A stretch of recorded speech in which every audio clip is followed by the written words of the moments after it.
حضرت عمر بن عبدال عزیز رحمۃ اللہ علیہ نا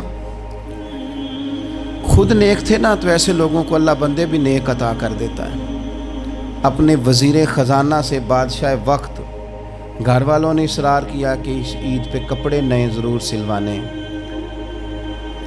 تو آپ اپنے وزیر خزانہ سے کہنے لگے کہ 1 مہینے کی تنخواہ ایڈوانس دے دو، کپڑے بچوں نے لینے ہیں۔ وہ بھی کوئی رب کا بندہ تھا، کہنے لگا حضور کہیں سے آپ کو پکی گارنٹی مل گئی ہے کہ آپ نے مہینہ زندہ رہنا ہے؟ یہ نہیں اسے فرمایا تو کون ہوتا ہے مجھے صلاح دینے والا، تو کون ہوتا ہے میرا ملازم ہو کے وزیر ہو کے مجھے مشورہ دینے والا۔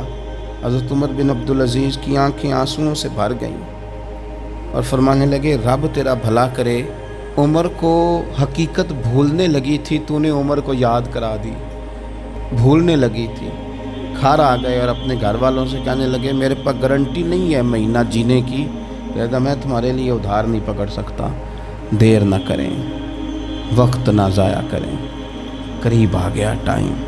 داتا صاحب فرماتے ہیں یہ 2 چیزیں لالچ اور لمبی امیدیں تمہیں غلام بنا لیں گی، کچھ نہیں کر سکو گے، تاریخیں دیتے رہو گے، کل سے، پرسوں سے، ترسوں سے، اگلے ہفتے سے، شادی کے بعد سے، رمضان شریف سے، حج کے بعد سے، نہ دیر نہ کرنا، ایسا نہ ہو کہ پیغام اجل آ جائے۔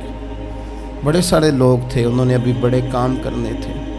تھوڑے دن پہلے میرے ایک پیار والے بزرگ دنیا سے رخصت ہوئے، تو مجھے کسی صاحب نے کہا کہ آپ ان کے لیے تاثرات لکھ دیں، تو میں نے کہا بس 2 لائنیں لکھ دیتا ہوں، مجھے اور تو زیادہ نہیں لکھا جا سکتا۔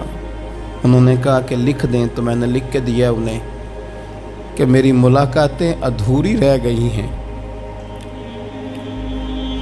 ملاقاتیں ادھوری رہ گئی ہیں اور کئی باتیں ضروری رہ گئی، کچھ ضروری باتیں کرنی تھیں، خیال تھا کہ کریں گے لیکن یہ کب امید تھی، تو ملاقاتیں نا ادھوری رہ گئیں اور میری کئی باتیں ضروری، اس سے زیادہ کچھ نہیں لکھ سکتا، اتنی سی بات ہے۔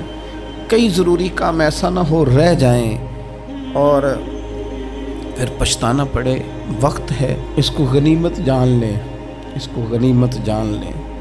وہ کہا تھا کسی درویش نے کہ اگر آپ کے پاس ہمارا کوئی حصہ ہے تو دیر نہ کرو ہمیں دے دو، اگر ہمارے پاس کوئی آپ کا حصہ ہے تو سجنوں دیر نہ کرو وہ لے لو، کہیں ایسا نہ ہو کہ کل کو کہتے پھرو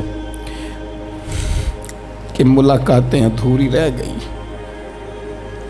کئی باتیں ضروری تھی جو رہ گئی ہیں۔ اللہ تعالیٰ بڑی جلدی سمجھ دے اور دل ہمارا پھیر دے۔